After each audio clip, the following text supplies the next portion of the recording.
learn to give, to pay it forward. Okay, so and this is where I think, let's ask that question. What does wealth mean to you? So you how would you describe what does wealth mean to you, Cassandra? Well, like I told you, wealth to me is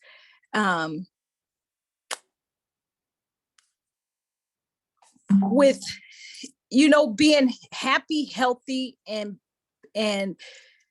being able to pay it forward. I don't want to be rich. I'm not about wanting the flashy things, but wealth means, comfort in if my friends my kids or my family need something, I'm able to step in and help, but also to be able to lead by example. If you work hard or you're a good steward with what you have, you'll be blessed with more.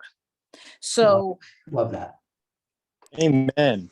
I have this acronym. Well, so I follow Ryan Pineda. I'm part of it. I'm in this Future Flipper, and he did this free app called the Wealthy Way Planner, and his acronym for wealth. So the W is worship. You can't have balance without faith. And then E is education, improve your knowledge and your mindset. A is affluence, your business, career, investments, and money. And then L for lifestyle, a way of life that supports your goals. And T for team. So he broke down his Wealthy Way Planner, or he broke down the wealth into those acronyms. And I've just been following his Wealthy Way Planner, and it's like I set 3 goals, and then a journal on there, gratitude list, and to me wealth is being content, and also being able to give back, being a go-giver. That book, The Go-Giver, really changed my life to where I try to practice those principles and those laws, like every day, any way I can, just to be of service and being generous with my time. I think time is more valuable than money, because time we don't get back. I squandered enough of my time to where it's like, okay, God, you got to help me make up for the lost time that I squandered. And now I just have to get my work hard, grind, to where I could build a legacy for my kids, to where that mailbox money, right, that passive money, to where I could wake up to where I don't have to be stressed about finances, or how I'm going to provide. Just having the sustainability and the stability. That's what wealth means to me. Love that. All right, let's go. Who else what is their belief on wealth? Pam?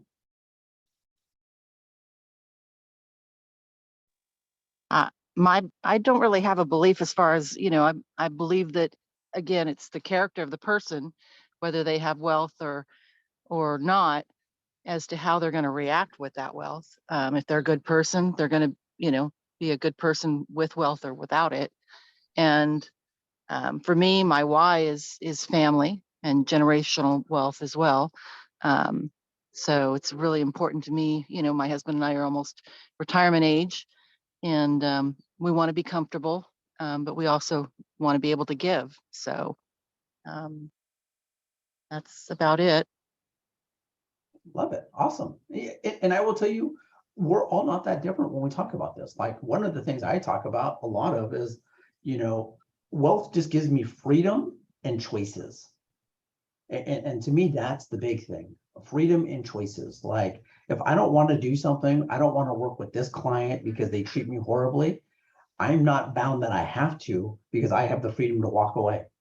Absolutely. And I think that's one of the downsides I see with real estate, is when the client knows you need them, you're stuck. You can't help them Mhm. because the client has all the power.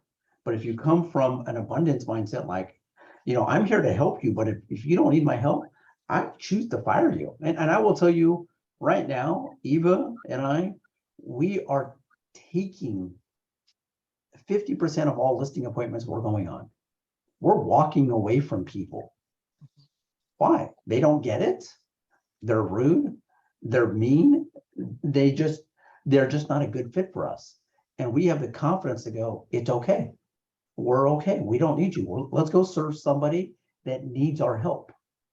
But you obviously don't want it. And that's a great place to come from because So we can add value to the right people. Okay, so let's go I'll go into today's lesson. I know we talked about what is your why. I'm hoping you guys are doing the homework weekly. How much did you need to live off every month for that mailbox money, right? Your best investment's you. Your 5 influences. Who are you spending time with? Who are you thinking about? Who are you listening to? How are they impacting you, positively or negatively? Right? Where do you spend your time? Podcasts, webinars, books, Facebook groups to learn education, or are you just hanging out, having fun, and just kind of going through life? What are you worth per hour? Have you figured that out yet? And have you started leveraging? And then we started getting into today's lesson, which is clarity. Why are you doing what you're doing? What is the reason for it? What are you crystal clear on? What are you trying to do? And I will tell you, most people don't have any clarity right now. And I'm doing a Tony Robbins program for the next 5 days, and they're going to be 12-hour days. And my goal was I wanted more clarity in my business and a little bit in my life. This is a question I ask all the time. What do I want? And I will take 2-3 days by myself to ask this question. I'll go on a trip by myself and ask, what do I want? And I will tell you, I don't think enough people do that. I think most people just accept what's happening to them, but they're not actually thinking about, what do I want? What's important? So when you really think about clarity, what is it that you want? Cassandra, I feel like you have a really good grasp on this. I would say probably yes. Mhm. The one thing I was thinking about the questions you were asking on this PowerPoint, some of that mirrors the Bible studies I've been in, those same questions, They are. So it's it's a good foundation and a good reference.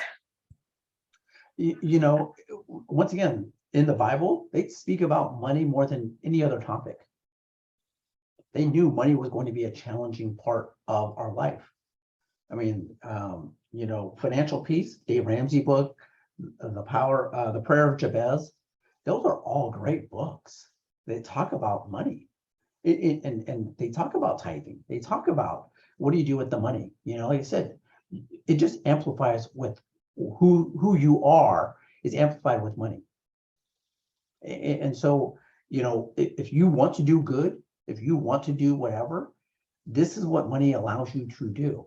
If you want to do bad stuff with it, yeah, it'll happen. It'll happen. One of my favorite things, one of my favorite shows that I liked watching was the show Broke. It was a 30 by 30 episode. And what happens when you give all these people just unbelievable amounts of money, or lottery winners, unbelievable amounts of money? It's usually their lives are horrible afterwards. But then you realize, because no one told them how to handle this. If they had the right people in their world, they'd be okay. But no one talks about this stuff. And so you guys are in the money business at the end of the day. We're talking about large sums of money. Have any of you guys ever seen $500,000 or $800,000 in cash before? Like physically seen it in cash? Yes, it wasn't mine, but yes. Yeah, it's okay, but you've seen it, right? What is it? Yes. Was it sexy? What was it? It wasn't anything In some special. ways it's intimidating, Yeah, you know, but immediately it comes to mind, uh what do you do with it? What do you do with something you've never had if you never gave any thought into how I'm going to spend $800,000? yeah, but how quickly do you guys talk about 800,000 every day? Never. You're in real estate. You're talking about 800,000 all the time. This house is 500. This one's 700. This one's 800. This one's 900. Oh yeah. You see how comfortable you guys are with it? I will tell you, I was 18 working in a bank. I'd see $1 million. But guess what? I was trained early. That's just a tool. I only looked at money as a tool. It can help me get to my goals. It wasn't anything special. It's just a tool. It's how do you use this tool for good or for bad? So that's one of the things I think you have to get clarity of, why do you want this money? And what are you going to do with it when you get it? I will tell you, for me, generational wealth is really important to me. I want to be able to one day just be able to teach full time. This is kind of what my goal is. Money just allows me to do that, right? I love that. I love that I could take time out of my life to help others. I do it with you guys. I do it with my investor group. I love it. My business friends, they come to me all the time, just, hey, help me get there. And I'm constantly teaching, and it's what I just love to do. Here's what I didn't want to do. I didn't want to go into the public schools because I hated their system. So I created a system that allows me to do what I love. I still kind of get paid for it, but even if I didn't, I'm okay. I'm 100% okay because it fills me as a person. So the reason why we talk about clarity, then we talk about the reticular activating system. I'm sure you guys all heard of this before. Once you guys start focusing on something, it starts magnifying. It's like everywhere. So most people use the car example. Hey, I'm thinking about buying this car. Then all of a sudden you're driving and that car is all around you all the time, right? You see it, like your neighbor has it, this person has it, that one has it. It just happens. It's what's in your awareness. So if I were to ask you today, what is in your awareness on a regular basis? What would you say is coming up? Good, bad, neutral? I don't care. What is coming up in your mind all the time right now?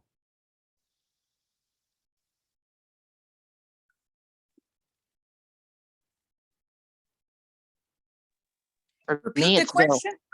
question. Go ahead, Pam, first. Oh, for me, it's bills. Just, we have just a little bit of money, in reserve. We had a lot, but, my husband's had a couple of injuries, and so it's decreased substantially. He's back to work now, but he still has a lot of pain in his hand. He broke it, in March. So, at work. But so for me, it's just, getting my business back up and running. I'm also trying to help everybody. So, I watch my grandson, which I adore, and I just am busy all the time. My mother-in-law needs help getting, housekeeper because they're almost 80 and she's got a lot of stuff going on. So, but for us, it's just getting that. I want to get that reserve back up so I'm comfortable and get some bills paid off and just not be in debt at all. So that's what I think about, and just getting clients that are good clients that are valid. So do you feel like you're in the reactionary mode, or are you being proactive? Oh, I'd say both, because I'm doing the training and trying to get everything, uh, trying to get my mind right and get my knowledge there. But also the reaction to, okay, I got to get this and I got to get it, done by this point. So it's a little bit of both. Okay, got it. I feel really good about learning and getting back in from that aspect, so much knowledge with the Brivities, the Zillow, the Altos, these training meetings with us. And, Metrolist has changed. Everything in the industry has changed so dramatically, just in the last 3 years. Yeah. So, yeah. Perfect. Cassandra, you had another question or comment? Oh no, when she answered it, I I was asking what was the question again, but now I understand. Sure. Like what, so here's what I would tell you.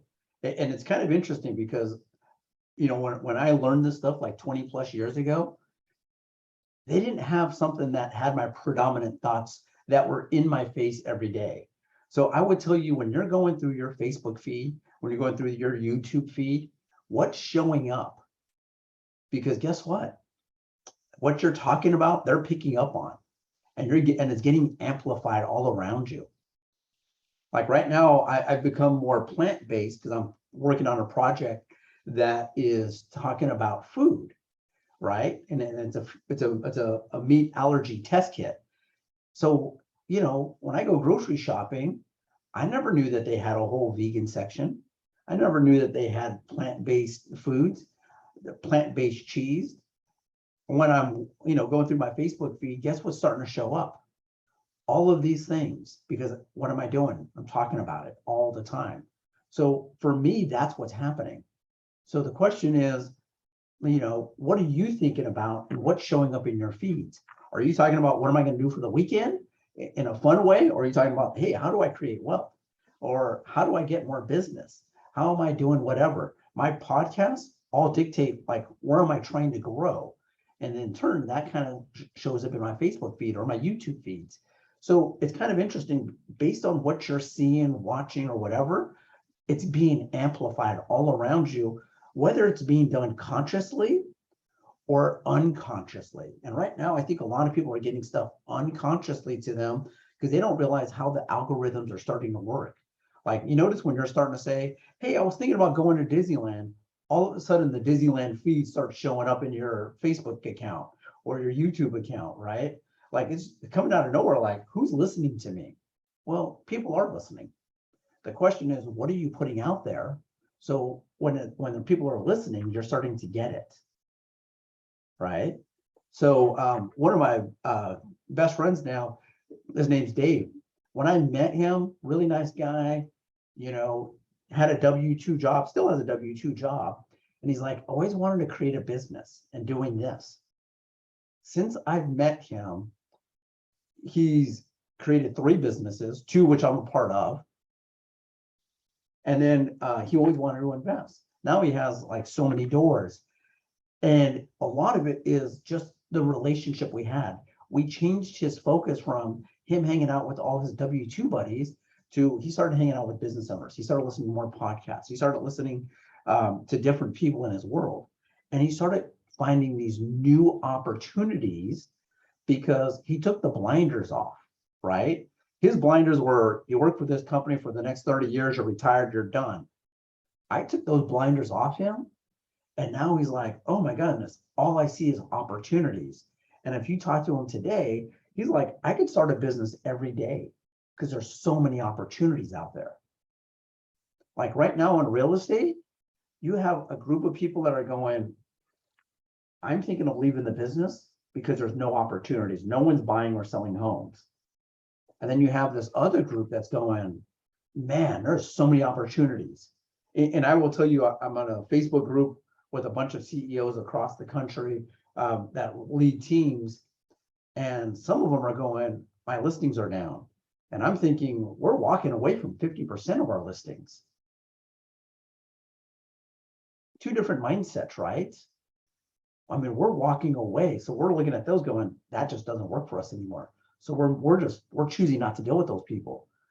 My friends are going, oh my goodness, I can't get any listings. Like radio's not working, my GLS account's not working. So 2 different mindsets. And I'll always go back to what are those predominant thoughts?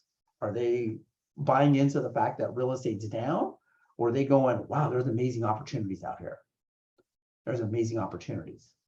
And that is the value that we bring is if we can look at opportunities, we're going to be fine. You know, I get asked this question a lot. Like, how do you guys dominate?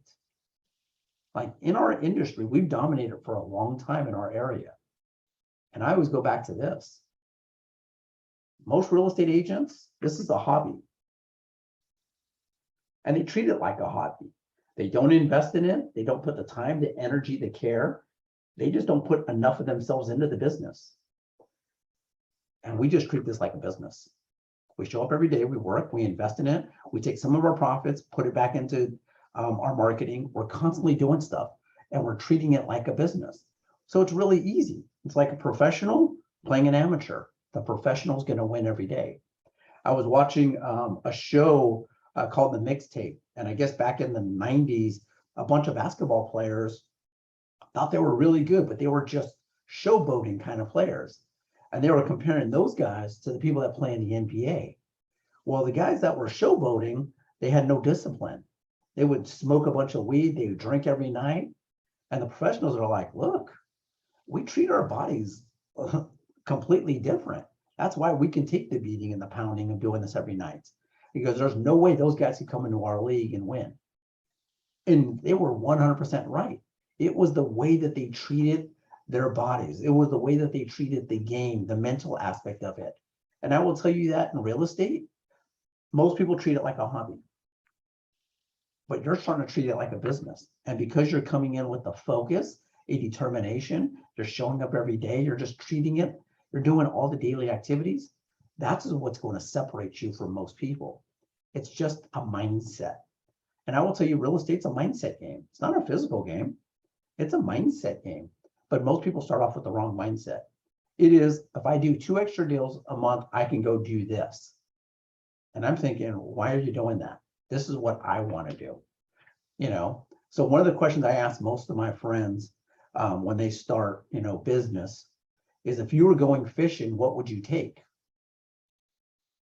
Most people will say, well, I'll take a pole, I'll take a little bit of bait. And I go, well, that's nice. And then they ask me, well, what would you take? And it's simple. I would take a net. I'm going to get as much fish as I can. Just notice the difference in mindsets. One's thinking, I'm going to do as little as possible. And one's going, I'm going to go as big as possible. And I think that's the way we look at wealth. Some people are going, if I could just get to retirement, I could be okay. But here's what we're starting to realize. Inflation is killing most people. Money's out of control. There's so many outside factors that are happening that people that were doing this aren't prepared. And now you're starting to see the rise of reverse mortgages. So all of their assets were just in their homes. And then it was debt equity. They couldn't do anything. So now they're having to take their best prized possession, their home, and they're having to take from it. Here's the problem. We saw the reverse mortgage phase 10 years ago. What happens when they pass away? They can't leave anything for their family. There's a lot of other issues that come up with it. That's when the people are unprepared. I want you guys to be prepared so you guys don't have to do those things. You guys are okay with what you're doing. But it starts with a mindset right off the top. I'm going to do this. And if you could create that generational wealth, you start that mindset, it just passes on to your kids. Because the teachers aren't teaching us in schools and no one's really teaching it out there. So you have to just be proactive in doing it. And it starts with podcasts. It starts with books. It starts with just being diligent. Like, I'm going to dedicate myself to do this. And if you do that, you will have a life that's very different than most people. Okay, any questions on this?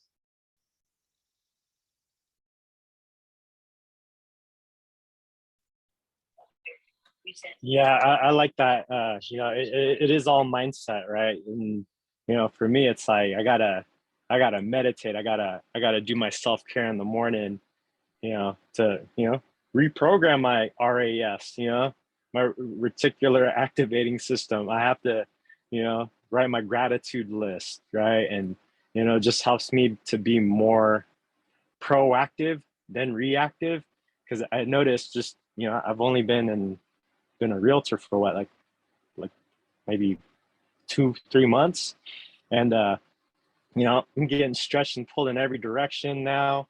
Yeah, the first month it was kind of chill. Now I'm just like, oh man, I got all these clients I have to nurture. I have to reach out to. I have to be intentional. And I had an 1.5-hour conversation with my client yesterday to get him in the to get him in that mindset of hey, this is an investment. It's like, yeah, I know, I realize that you don't want to put that high of an offer, but think about, you know, you have your other property that's going to be cash flowing, and then you have, I just started kind of listing all the things that, he should be grateful for, that, that he is capable of putting the offer, because he had like a, I guess, scarcity mindset, like, oh, I need to have cash on hand. I need to have liquid cash for this, that, and this.